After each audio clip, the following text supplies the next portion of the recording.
dad waxaad timid degmadaadii waxaad u timid shacabkaagii oo ku jecel ku soo dhawow mar koowaad mar labaad mar saddexaad waxaan ka mid mareere oo xasan farmaajo imaha mareere iyo maxmed cumar dhaxli imaha jeclaantiina usoo dhiiqdaan usoo birbiri hadii khayl ay qabsato waxaan maxaan geeyaa qorax leh ya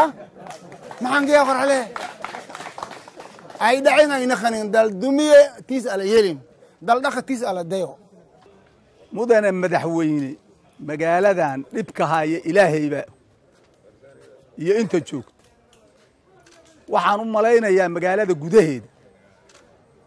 dhowr isbaaraa dhexta waa magaalada gudaheeda dhowr isbaaraa dhexta bannaanka haddaad u baxdana warkeed badhaaf wax laga qabtona ma jirto maamulaana ka jirin oo wax ka qaban karin ayagii markaan u tagno waxay leeyihiin waxaan qaban karna male maamulkii dadkan beera ma taaban karaan qof kaalmo u keeni karta ma jirto qof soo booqan karta ma jirto qof la noolaan karta ma jirto dadkan karti iyo dadnimo ay ku joogaan dhulkan madaxweynuhu in isbaarooyinkan maanta haddii adig lagu arkay talo loo helo ilaahay fadligiisa waxaan rajaynaynaa isbaarooyinkan talo loo helo madaxweyne xasan sheekh waa yimid waa isku dayay ma suuro gelin waxaan rajaynaynaa adiga inaad isku daydo eena kuu suuro gasho ilaahayna waa ka baryaynaa annaga ka maamul ahaanna waxaan diyaar u nahay isbaarooyinkaas wixii nooga aadan inaan samayno dhibaata horta dhulkan taallo in la helo shabaabna lala diriro madaxweyne isbaarooyinkana dalkan laga qaado dadkana waxay xaqa u leeyihiin inay helaan ayaa madaxweyne maanta meeshaan aan u joognaa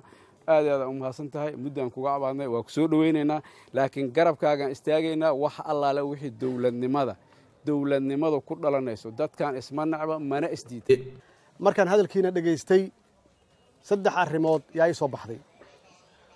waxaa ii soo baxday dib u heshiisiin in loo baahan yahay waxaa ii soo baxday in dib u dhis loo baahan yahay magaaladan tan saddexaadna dib u xoreyn in loo baahan yahay saddexdaasna aasaas waxaa u ah cadaaladda maxaa yeelay cadaaladda adaa ku nool iyada kuuma noolaa meel aan cadaalad lahayna ilaahay ma karaamayn ilaahayna waa u carooday dowladdaani waxay ballan qaaday inay ka shaqaynayso dib u heshiisiin dib u heshiisiintana magaaladaani ka bilaabaysaa hadduu ilaahay yidhaahdo may maqlaysaan wiilashayda laga bilaabo maanta hadduu ilaahay yidhaahdo qofkii lagu arko isbaaro wiilashayda ma aha dowladdaani dowlad xoog ku timid ma aha waa dowlad shacab rabitaan shacab ku timid weeye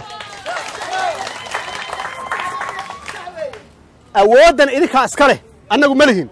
annagu waxaan idin nahay adeege may maqlaysaan waan idin adeegnaa oo keliya waxaan idin adeegnaana waa 4 sano oo maamul walba loogu talagalay inuu joogo waa dimuqraadiyad hadduu shaqo fiican qabtana waa joogi hadduu shaqo xun qabtana idinkaa bixinaya insha allah